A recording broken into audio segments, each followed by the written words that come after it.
I know I don't talk about this on the channel very much outside of some top Transformers of each year lists, however I am a massive Legends fan. Yes, it may stem from when I was a child and couldn't afford anything else, but nowadays I'm well on my way to collecting every single Hasbro and third-party Legends figure in existence, or at least one of each mold.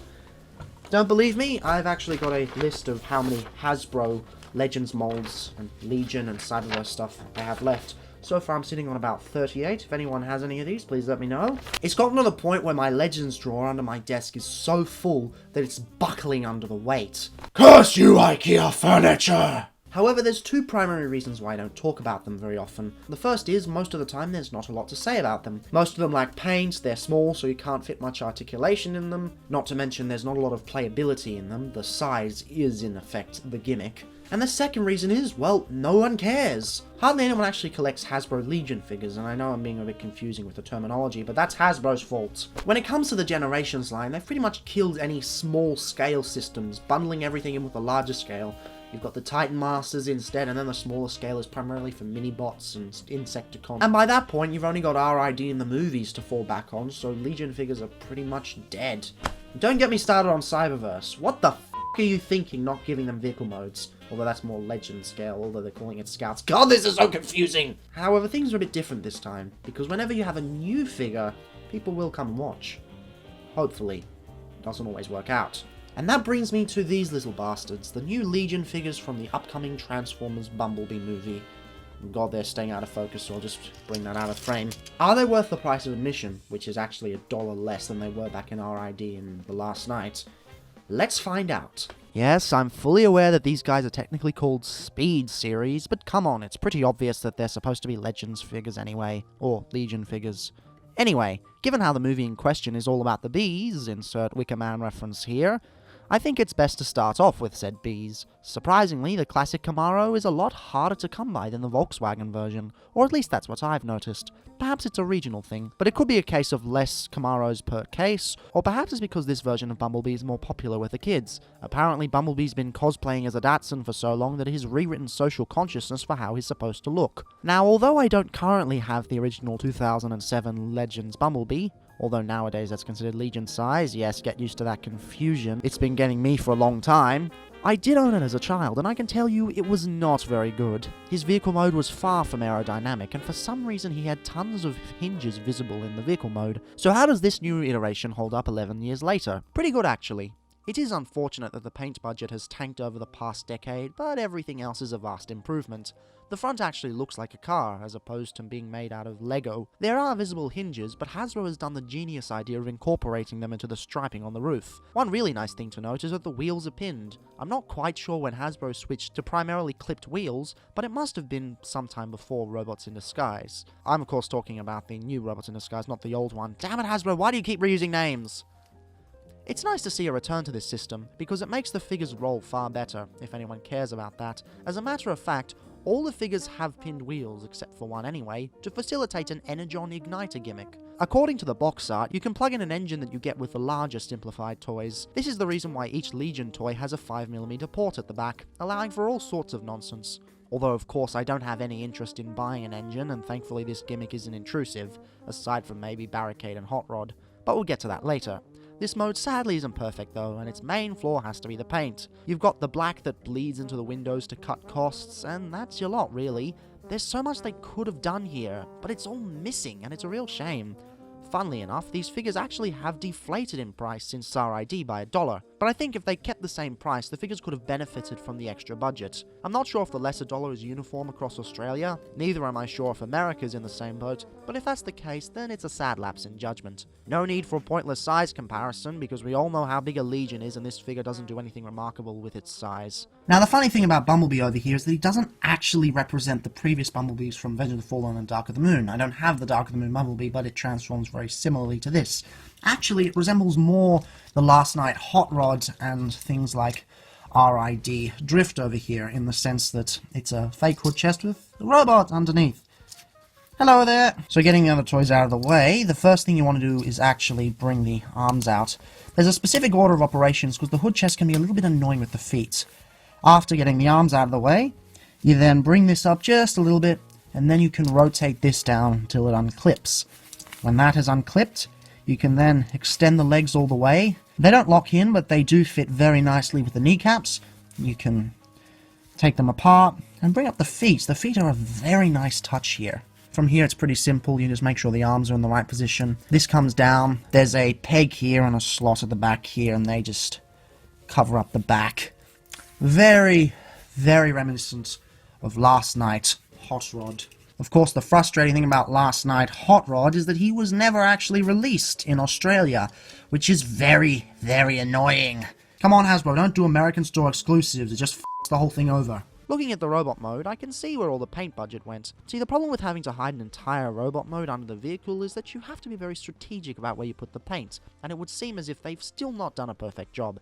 It is passable though, and the robot mode is quite good. I have seen some people complain that the robot chest isn't the actual chest, and to them I say, please, do you remember how that turned out last time? When you compare the two, the difference is night and day. There really is no contest. This newer version is way better, even if several of the details haven't been picked out. And you've gotten fatter. Ever plan on changing out of that cosplay? One thing that really surprises me is the inclusion of proper feet. It's not something I needed to add, but it is here, and it's welcome. And as I said earlier, it's also clever how they pop out of the stripes. Aside from the paint, there aren't really that many faults, so I guess I'll move on to the articulation. The shoulders both have a hinge and a ball joint, and the hips are ball jointed, as well as the knees being on incredibly liberal hinges due to the transformation. Also due to the transformation, the toes point down, but given the design of the legs, there's really no point to it. All in all, for a Hot Rod clone, he's not that bad. If you're thinking of replacing your original 2007 classic Camaro Bumblebee, then I don't think this is a bad choice. Also, I think it's important to mention that the stock photography lies. The actual figure has far more paint applications than what's shown here. That said, if you're hoping for something a little closer to the primary screen model, or if you're a bit of a G1er at heart, then the new Volkswagen Bee is a perfect bundle of joy. Honestly, it's hard to believe that a couple of years ago, the only way to get a tiny Bumblebee with the Beetle Alt mode was the iGear KO.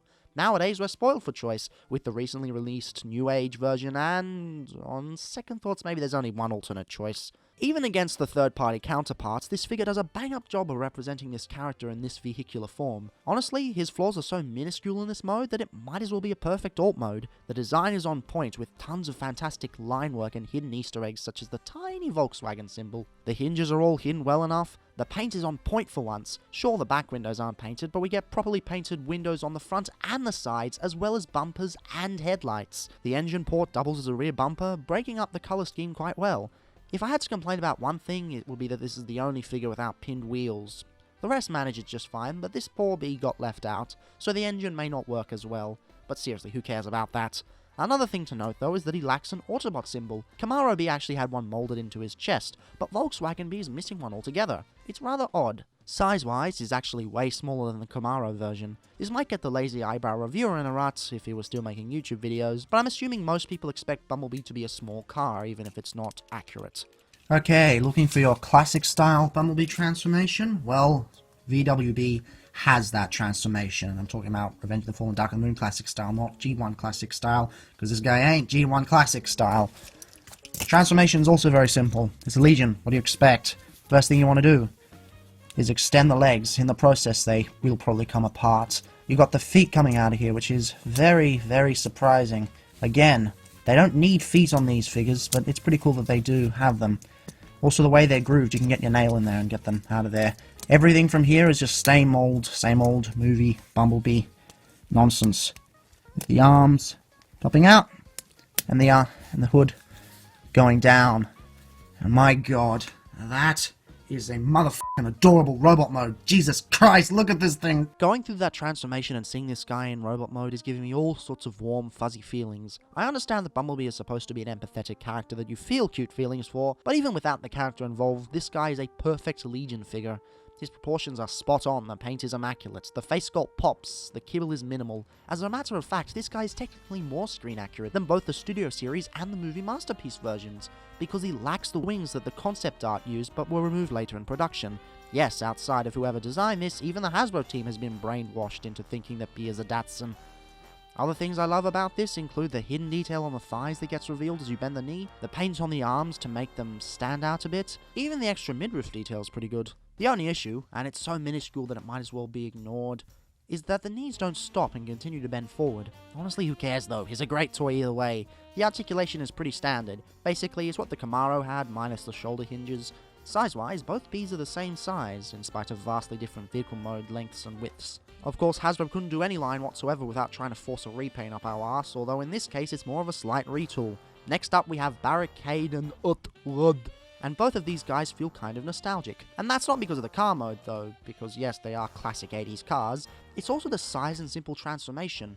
These guys are more in line with the 2007 Legends figures as opposed to the current Legion lineup. In fact, overall, the design is lifted straight from the original Barricade figure. I'm assuming the Barricade was made first, so I'll start off with him. The molding on this thing is great, with lots of classic 80s line work and decent smaller details such as the taillights being picked out and the bold Decepticon logos on the doors. Unfortunately, this came at the cost of the windows. This kind of figure gets away with it given the fact that most police cars come with tinted windows, but it does not work on Hot Rod. Sure, I do prefer Hot Rod's colours overall, but he's missing a lot of detail that Barry picks up on. It's baffling how lacking he is overall, because Barricade also has to deal with an extra light bar glued to the top. And yes, this is glued, it's not an extra piece. But that does reveal a problem though. Hot Rod's feet are fully visible on the top. Whilst Barry and both Bumblebees hide them well with some clever colour matching and moulding, Hot Rod doesn't do it very well, and the feet are cut from the same runner as the wheels, which makes everything look garish, especially without the light bar. That said, in spite of their flaws, I do like these modes. They may be a little bit bigger than most modern scale Legends fans are used to, but that's just part of their classic charm. So, I guess I'll be doing it with Hot Rod, because in spite of all his flaws, I actually prefer Hot Rod simply because the colour scheme's more appealing. First thing you want to do is get these arms out. Then, the legs pop out, and the feet fold in. You can separate the legs, and yes, they are permanently bent. That's something he's inherited from the original toy. Finally, this part pops down, and that should bring the arms down, so you will need to reorient the arms. And if you can get him to stand, that is him. Doesn't really look like Hot Rod. I think this guy looks a lot more like Hot Rod. Let's get him in frame. The same thing happens for this guy, because it is a repaint. Who knew? I get Hasbro's insistence on repaints, because, you know, they got to get the molds money's worth. But seriously, in the same wave, is that really necessary? Whatever. Who cares, I guess. At least we get two decent Legion figures. It's nice. Being an almost one-to-one copy of Barricade's original transformation, these two inherit all the original's flaws, mainly the odd-proportioned arms and the permanently bent legs, but hey, at least they can pull off the defecation pose perfectly. Overall, I wouldn't really call these two an improvement over the original 2007 version as much as I would call them a step sideways. For one thing, these are the only two ones where the Energon Igniter port actually causes a break in visual cohesion, but to be fair, there's not much visual cohesion here to begin with. That said, these figures aren't bad. The paint applications are far more pronounced for Hot Rod in this mode, and there's some surprisingly well retooling going on here. Not only did they retool the head, but they also redid the entire waist section. This does make the light bar confusing though, as it could have just been one piece, but instead it's just glued on as an extra one. Whilst I do think Hot Rod comes into his own and wins out over Barricade fully in this mode, I still think the Last Night version is better, even if one of the wheels fell off after I bought him and disappeared into a black hole somewhere.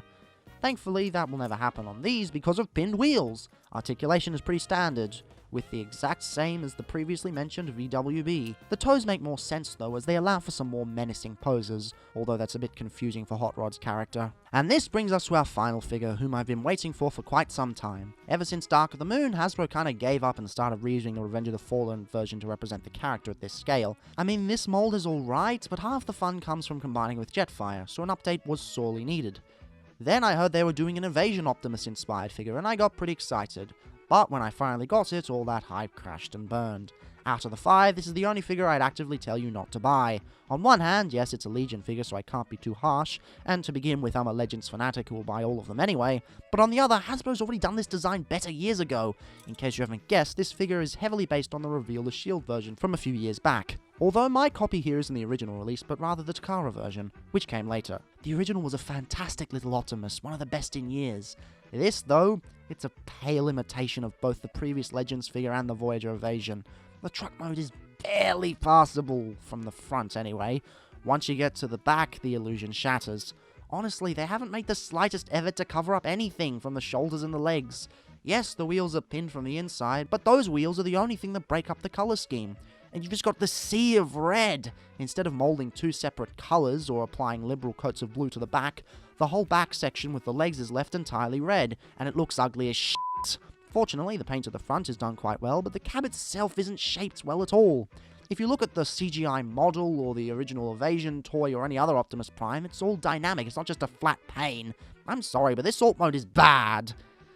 If there's one saving grace, it does look nice next to Bumblebee, and overall it's a nice size, but aside from that, it's outclassed by several separate toys that came years prior. Okay, so transformation in the end is exactly the same as the Reveal the Shield Legion Legends figure, but unfortunately not as good. For starters, the arms are a bit difficult to get out, but after that they just transform Optimus Prime style. It does an Optimus. It pulls the same ab crunch thing. One thing that's a bit odd though is it has to be oriented in such a weird way. You see, when it transforms, you'd think it'd go all the way out here, because it allows you to go all the way out here, but actually it needs to be oriented just a little bit to the front here.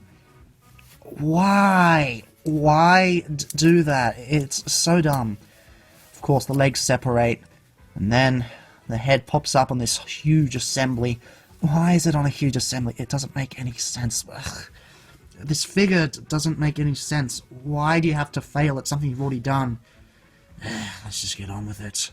Jesus Christ, what the f*** is this robot mode? Honestly, it looks almost skeletal when it comes to the torso, as there's virtually no waist section. The arms are weighed down by obnoxious kibble and terrible articulation. Yes, he doesn't have ball joints for shoulders, only swivels. See, when the original Reveal the Shield Prime did it, the shoulders were well-defined blocks, so he could get away with it.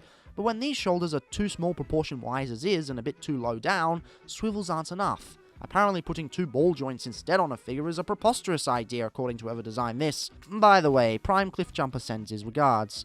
The legs look even uglier without proper paint, the windows are too big, causing his shoulders to be too wide, and the head has virtually no detail picked out.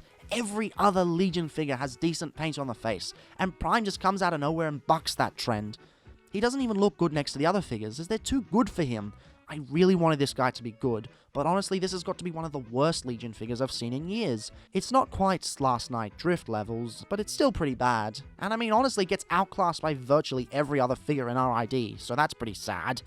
Articulation, as I said earlier, is severely hampered. You've got swiveling arms, ball-jointed elbows, an ab crunch that doesn't look right, and ball-jointed hips. Honestly, if you think this is better than RID Windblade, what the f*** are you smoking? So going from worst to best, I'm sorry, but you should probably skip Optimus Prime. He's just not that good. The truck mode's a mess, the robot mode even more so. The transformation can be a bit confusing with the way the hips work. Sure, it's not as bad as the first movie Optimus, but it's still kinda disappointing. And after that, we have these two, and these are pretty fun. Sure, they do borrow a lot of elements from the original Barricades, but it's a nice throwback to the classic cars, and if you're an Australian like me, we never got a hot rod to begin with, so this is the first chance to get him at this scale. Speaking of which, I do actually prefer Hot Rod over Barricade, I just think his colours are better, although either are fine. After that, at the same score, I'd go with Bumblebee. Perhaps it's the rarity, perhaps it's the association with the night that I got him from, or perhaps it's the nostalgia for having the original first movie Legion Legends toy. Jesus, why is it so confusing? But in spite of his frustrating transformation, he's definitely a really good Bumblebee figure, and a lovely change of pace from all the other Camaro types. Sure, he's got a fake chest, but think about the size, does it really matter that much? But on the topic of a change of pace, I can't recommend anything more than the VW Bumblebee. I haven't been this into a Legion figure since I got the original RID Optimus Prime. I mean RID 2015. RID Legion Optimus Prime was the toy that got me back into Transformers. The transformation was genius, it looked really accurate, and this is pretty much the same feeling. The transformation is intuitive, there are steps that don't need to be here but are anyway. It's got a near perfect representation of the on-screen model, even more so than the actual deluxe figures if you think about it. And surprisingly, he's on shelves a lot more. Already, this is one of my favourite small-scale figures of the year, and I'm not just saying that because of some G1 nostalgia, because I did not grow up with G1. If you have to get just one, get this little adorable bastard. I cannot recommend him more. And that just about does it. What am I hoping for? I'm hoping for more of these. At least enough to give us a leader Shatterstar and Dropkick. Yes, I'm aware they won't be able to incorporate the triple changing gimmicks, but there's an excuse of the size, unlike the excuse of just not wanting to. God damn it, Studio Series.